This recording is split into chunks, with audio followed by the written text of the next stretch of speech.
Hello, tuni cookie channel với dấu xe na bon cha ven liềm này vin tuni hi i to bang mi ho chu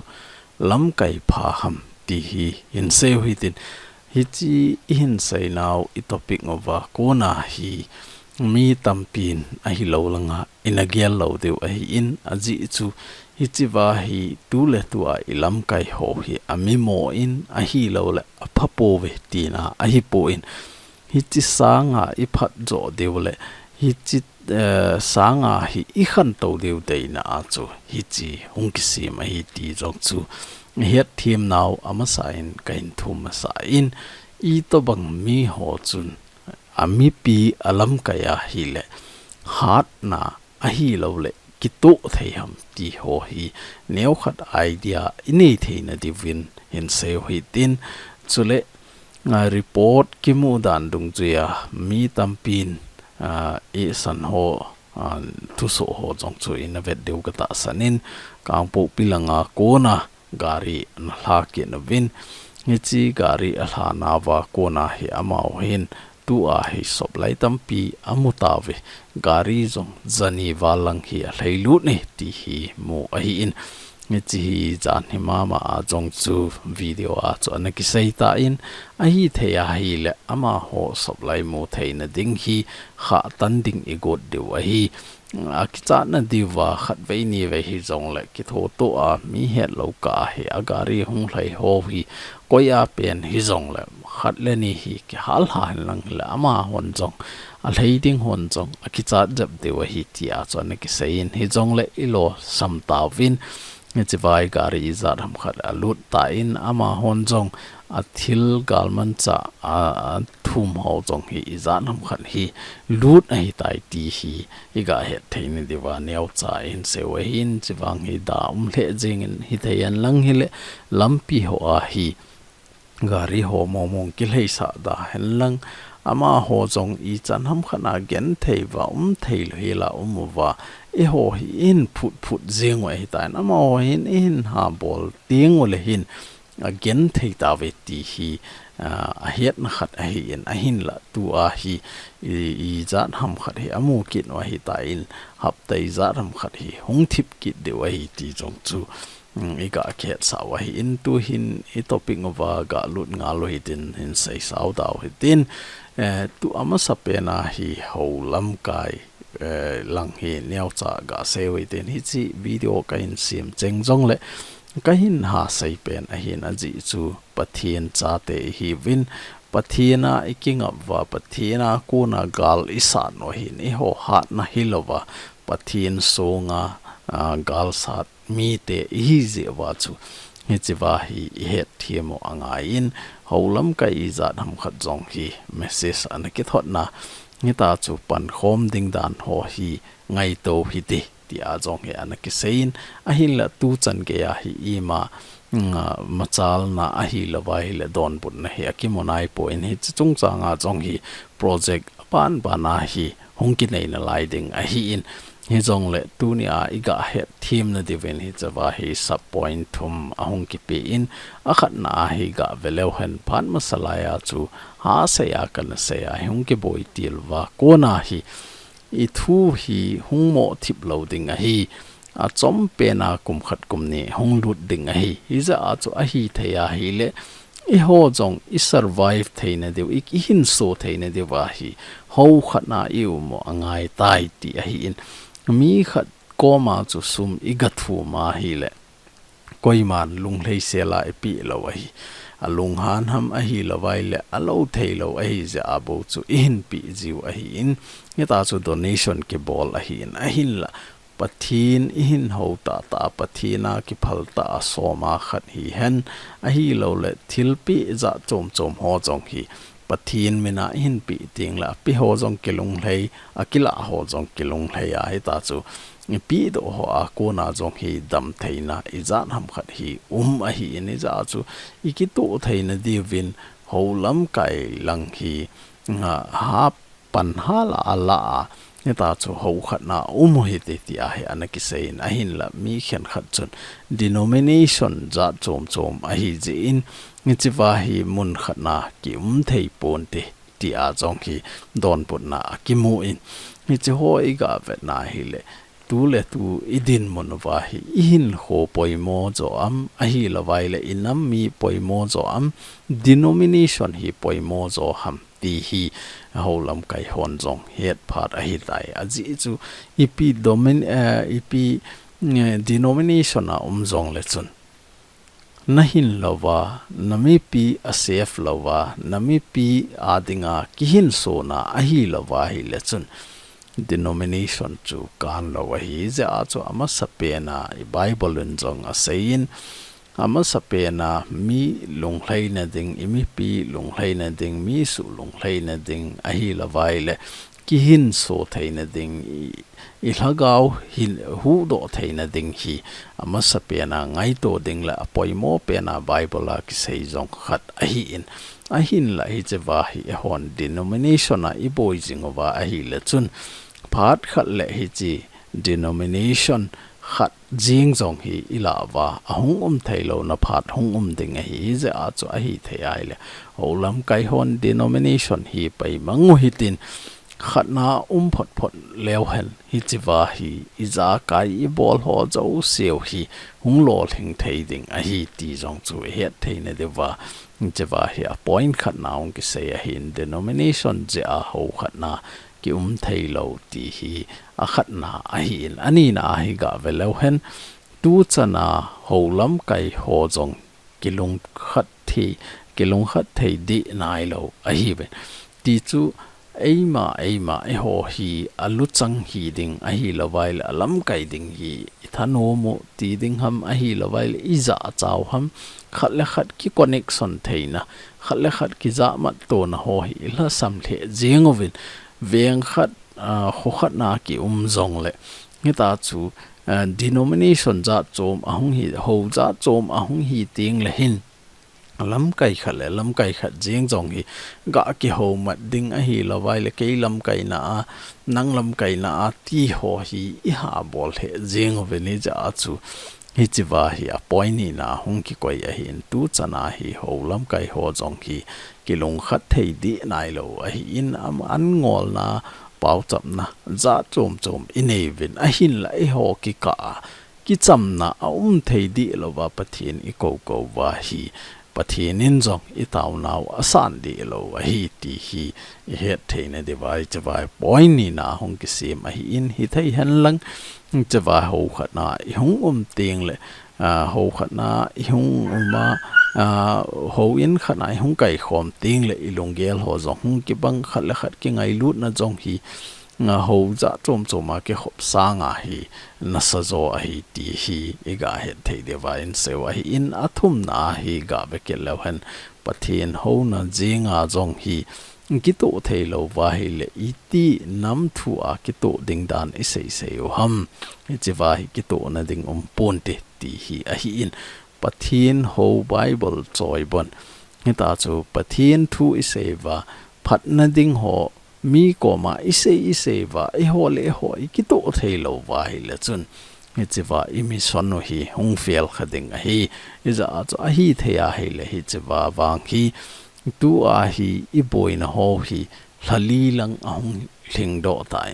hlali lang hung hi ding ai ta ni chi hlali sunga chong hi tu chan ge a hi ho bung lam kai ho ipi denomination a hi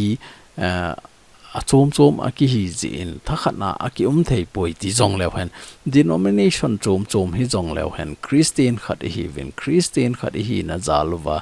ni chi christian ho bung pastor za chom hola a hi lam kai ki len ta wam a hi lawa hi le denomination za chom a ko na hi ki pun hom na dinga party khat a hi lo le organization khat isim do ta wam tu chan ge a hi I ma cha hi cho jong chu de lo hi ei ma hi na a hi ei ma ho ina ta na in e vin ei ma hi na hi lam kai bol jingovin hi che ho jong hi I ki to lo naw khat le I la sam na khat no jong a hi ti jong hi mu thei na hung omen hi za chu a hi the ya hi le denomination sanga tu le tu ai ngai kho pen deu cha hi le gam inam hi ingai kho deu igam inam ingai lu no vai le denomination ho hi paimang hi tin tu a hi denomination khat bowa ding dan ho zo hi ngai to hi tin hoi ta iza kai pathinin isim na chungova I khial thailo chele I ta sa ho hi eima deibanga ki khial thailo email hi eima deibanga hi ki khial thailo ahin la I chon dan I khan dan I ta san dan ini ho chan geya hi iza ka hi wa noi le se na hi khial thailo poi ti zong hi het angain hiza chu pathinin lim lemel ilim ho email put dan ho za chom che ai se ma hi ni cho jong hi thil ki dang ta hin khal khat mel jong hi niaw khat hung ki lo zep jong le akipa na lo hi la pathinen isim a hi in hi che ho hi e hon I dei bang ba ki khial thailo a hi in hi jong le I chon dan I ta san dan I ho bung nga ho khana uma ho khana ga ki chon lut ti ho hi eima thu a hi in he za chu ki neo sa hi tin khal khat ki ka ki to na ding a hi po le I ti wa hi le ama sape na hi ho langa hi ki to han lang he le chun iza kai nam sung hi hen gam sung hi hen ipi hi zong le hi chawa hi ki to thein de lampi ama sape na chu ho wa ko na hi ki to the wa hi ti chu nga he thein de wa chawa hi ho lam kai hi ding dan a hi lo le ho lam kai en vai a hop ding dan chu denomination sanga tu le tu ai gam inam ho zo hi iti ka gam ka nam mi ho alhagau ka hu do thei ding ham lhagau khatna ka sa thei ding ham ti ho zo hi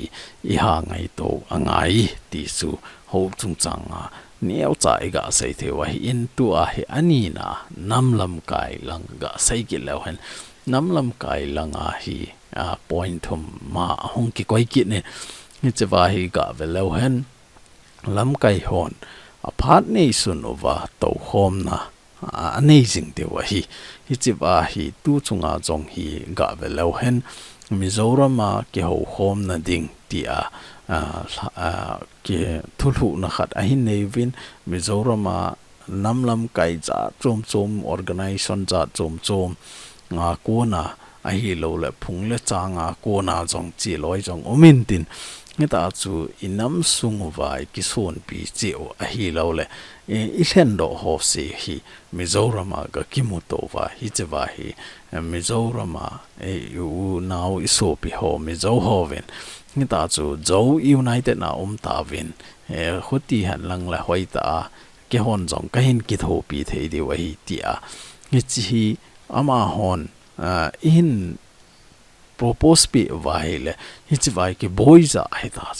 azi chu I pi ham te le namlam kai ho khat vei cha jong ki to khom khalo a hi la vai le nam lam kai ho za chom mun za chom ma ema gam kaya lam kai ho zo se chi vai khat vei aga ki mu to naw a hi za chu hi chi thulu na jing jong hi ami pi lung thei na banga hi thulu na anei thelo a hi ama ho jing in jong hi nge hi chi chu phai ti a hi hoita amen abol thelo a hi busy ham te le chawa hi lam kai ho ki mu khom na hi lo la to khom na hi a khom je a lungiel ki banglo ngen khat ve ki mu to na a hi je a tu chunga I boin ho jong hi chi ho je hi a hi ti hi mi pi hon het deu jong ta sanin chule lam kai hon jong het deu hi chiwa hi lam kai hi a hi le ki mo to jing ding ki ho khom jing ding I to banga inami nam kong I tol liu ham a hi lo le nam pi kong hi I ti lang panga I tol liu ham hoi lang ingat no wa hoi lang enungat no wa hoi lang hi mangat deu ham ti ho jong hi che wa I to khom ting le chun ki boi na jong o mentin ki pa na jong o mentin hi jong la kong in tol ting le lam di a kong chu ki tol do the hi ti hi et the ne dewa point khana hong ki koi ki nin ani na hi ga ve ki lo han lam kai khat hi to khom na a hi lo vai le ki mo khom na ding phat nei lo ti a hi in lam kai i zan ham khan hi a ki ho pi ta in a hi ai le nang hon he chiwa hi organization khat na nei ta vai le I to banga lungtup na nei vam a hi lo vai le tu a organization khat na phu hi Manipur ei thinglang mi ku ki nam sunga hi aban bana chal beding na got na vam ti hi anaki ha do pen a hi in a hin la hi chiwa ki dong ho zo si jong hin ama gam kai ama umna gam kai sung bowa dinga hi organization ki phu ta banga hi a umen ni a chu e ho nam sunga hi thil khat to ding them ding itiwa hi chi bol khom hi ti iti ngo jong le ki to thelo na pe no hi chi jong hi a point ni na a hi in hi za chu a hi thei chana hi lam kai khat ka hi nam lam kai khat ka hi in kanam pi kong tol ka hi itiwa hi le ki mu to jeng wa ngai tu ai kang po pi lang til han kang gui lang a hi in lam ka lang a hi in chandi lang a hi in tengno bal lang a hi in hi chi lam kai ho zo se a pha chenga to ho mo hen lang a pha chenga hung ki mo hen lang lungiel ho hi hin ser ho mai lang khat in jong again theina in sei hen lang khat in jong anop sa na hin sei hen lang khat in jong a ha san na ho a hi lo la boy no ho hi hoi ta hin sei khom leo hi chwa chu solution hung po thei ding ti chu I boy na ho su lap theina alam pi khat chu hung ki mo do ding a hin la eima gam kaya eima boy na bo hi eima mi zo si boy na I gelwa mi dang ho boy na chu boy na isim lo ting le hin boy na umji a hin tu chunga Indian Foreign Minister pan anaseina tabanga chu ga velo hen tu chunga Russia le Ukraine ahung ki boya jong chu ama hin India hi mi na UN in jong na sata dem na anane a hin ti chu langkhat lang jong na pan pi pon langkhat lang jong na pan pi poin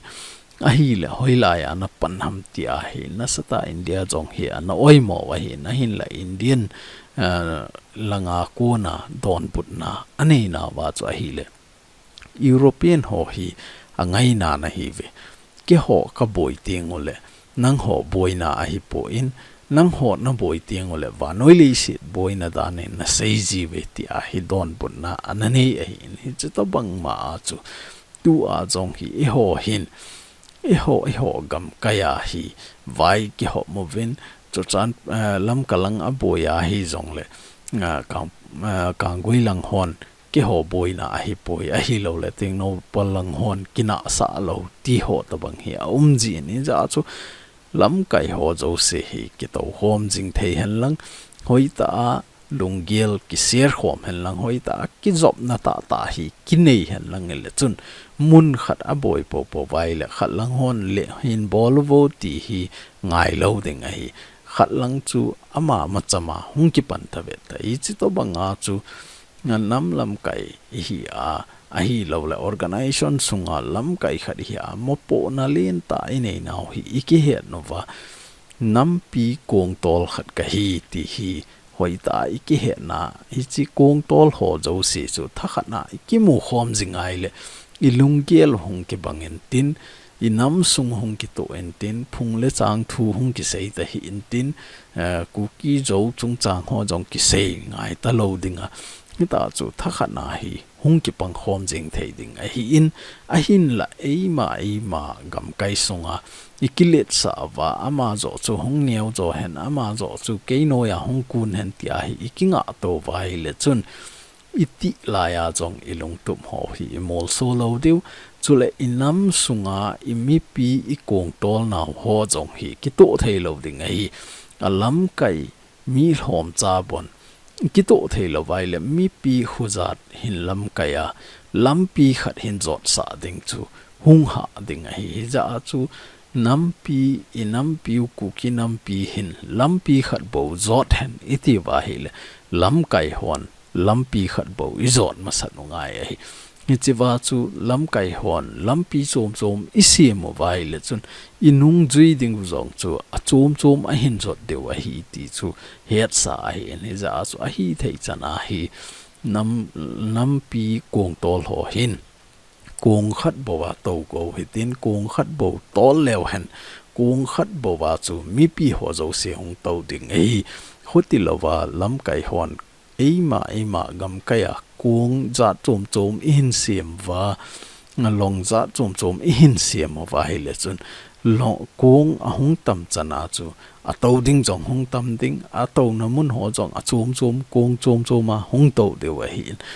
kung khat bo hin tol teng le chun mi pi ho chun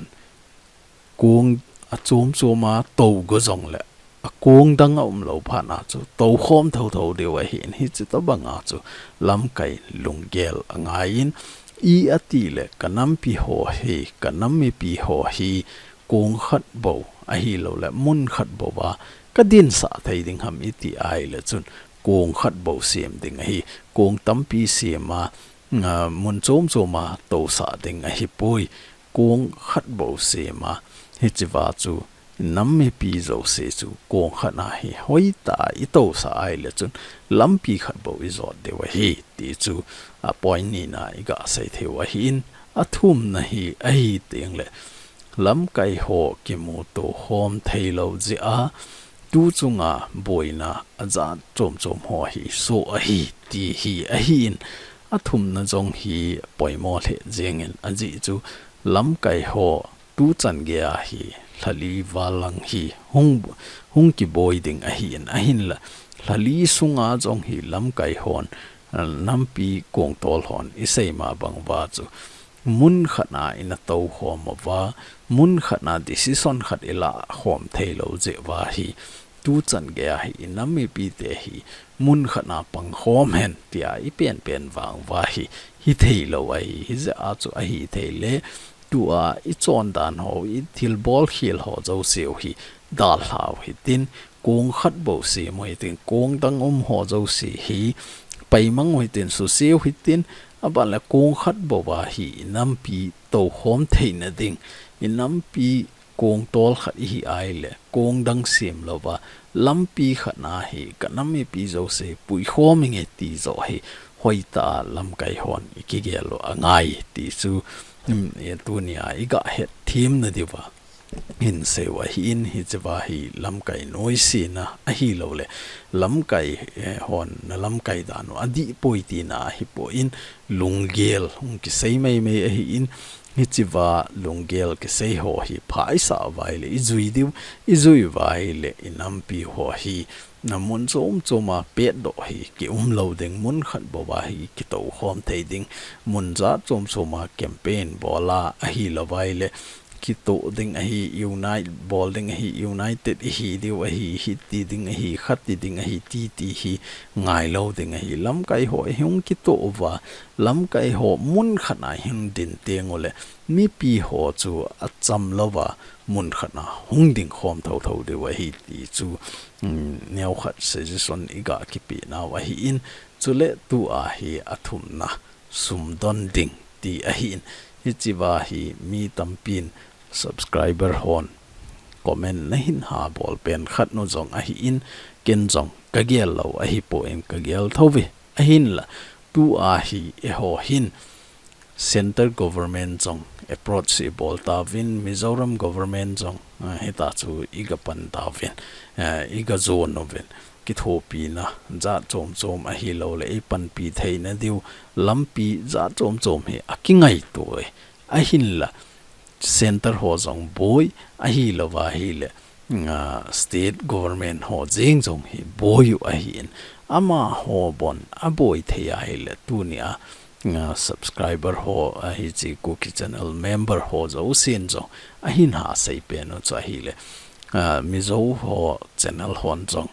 munza chom ai sum dong vin gp bolovin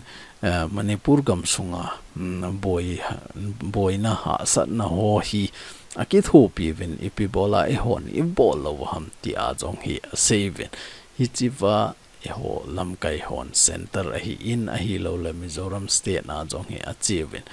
ngi chi wa jong hi ama hon a sei pen chu a hi le ki ho hin ki tho pi na ka pi lo a hi poi ka pi vi a hin la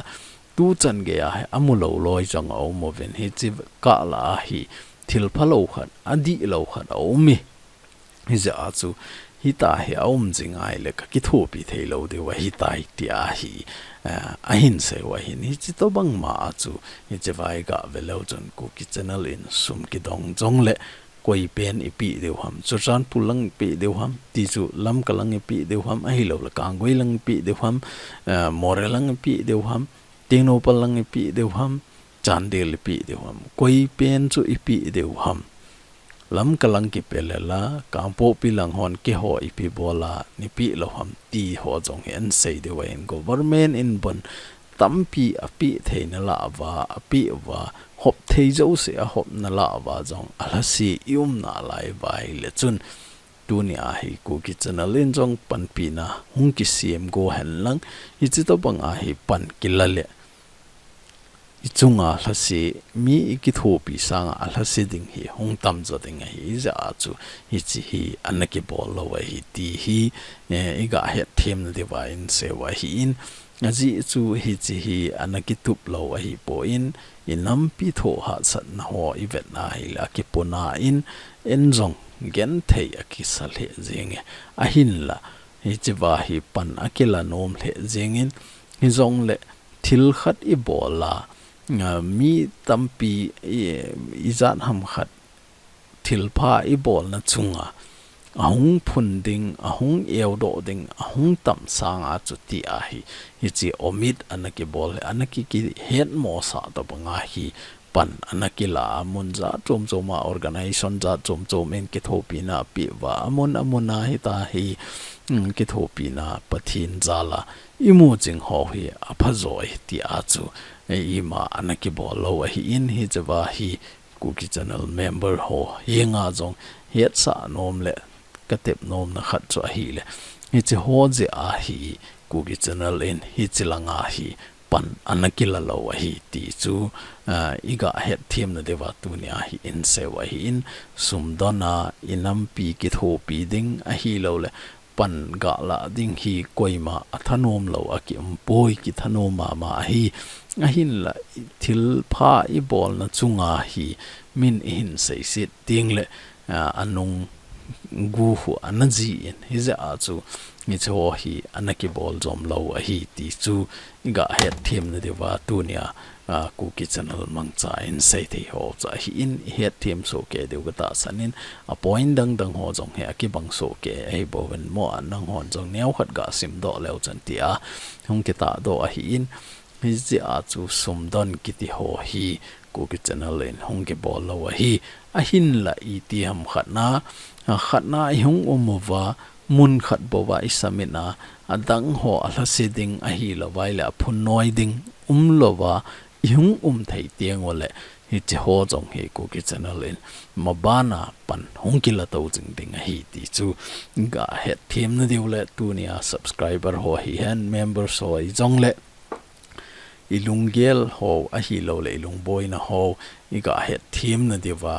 thil izakai hi lungel thil khat hi ibol ma sanga hi ni vei thum vei cheng hi kigel to ngai a hi in hi chi jong hi hoita kigel to a